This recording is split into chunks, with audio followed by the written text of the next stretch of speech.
ಮಾಂತ್ರಿಕತೆ ಹಾರಿದಿರುವ ಕಾಡಿನಲ್ಲಿ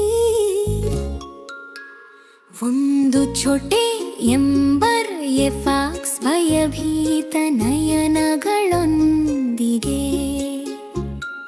ಜೀವಜ್ವಾಲೆಗಳು ತಮ್ಮ ಪ್ರಕಾಶವನ್ನು ಕಳೆದುಕೊಳ್ಳುತ್ತಿವೆ. ಮಿಮಿ ಮಾಂತ್ರಿಕತೆ ಹೆಚ್ಚಿಸಲು ಬರುತ್ತಾಳೆ. ಅವಳನ್ನು ಹೊತ್ತಿರುವ ಪೆಂಡೆನ್ ದ್ವಾರ ಅವಳು ದಾರಿಯನ್ನು ಬೆಳಗಿಸುತ್ತಾಳೆ. ಜೀವಜ್ವಾಲೆಗಳನ್ನು ಉಳಿಸಿ ಮತ್ತು ದಿನವನ್ನು ಬೆಳಗಿಸು. ಚಿಗುರಿಗಳು ಮಸುಕಾಗುತ್ತಿವೆ ಮತ್ತು ಮರಗಳು ಬುದುಗೊಳ್ಳುತ್ತಿವೆ. ಕಾಡು ಮೌನವಾಗಿದೆ, ರಾತ್ರಿ ತನ್ನ ಶಕ್ತಿಯನ್ನು ಕಳೆದುಕೊಳ್ಳುತ್ತಿದೆ. ಮಿಮಿಯ ಮಾಂತ್ರಿಕತೆ ಏರಿಕೆಯಾಗುತ್ತಿದೆ.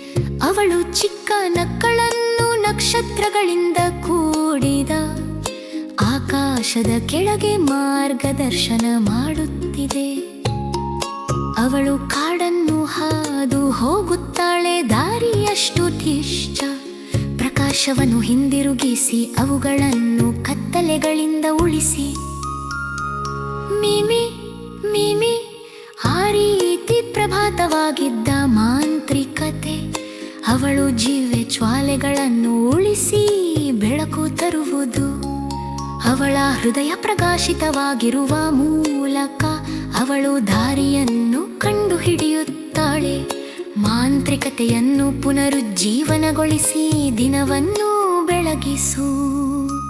ಹಾರುವ ಜೀವಜ್ವಾಲೆಗಳನ್ನು ಹೊಂದಿರುವ ಗುಹೆಯಲ್ಲಿ ಮಿಮಿ ನಿರ್ಬಂಧದಾದಂತೆ ಮುಂದೆ ಹೋಗುತ್ತಾಳೆ. ಕ್ರಿಸ್ಟಲ್ ಧೀಮೆಯಾಗುತ್ತಿದೆ ಮತ್ತು ಅಗ್ನಿ ದುರ್ಬಲವಾಗಿದೆ. ಮಿಮಿಯ ಮಾಂತ್ರಿಕತೆ ಮಾತನಾಡಲು ಪ್ರಾರಂಭಿಸುತ್ತದೆ. ಜೀವಜ್ವಾಲೆಗಳು ಕಿರುಚುತ್ತಿವೆ. ಕಾಡು ಶ್ವಾಸಕ್ಕೆ ಬರುತ್ತದೆ.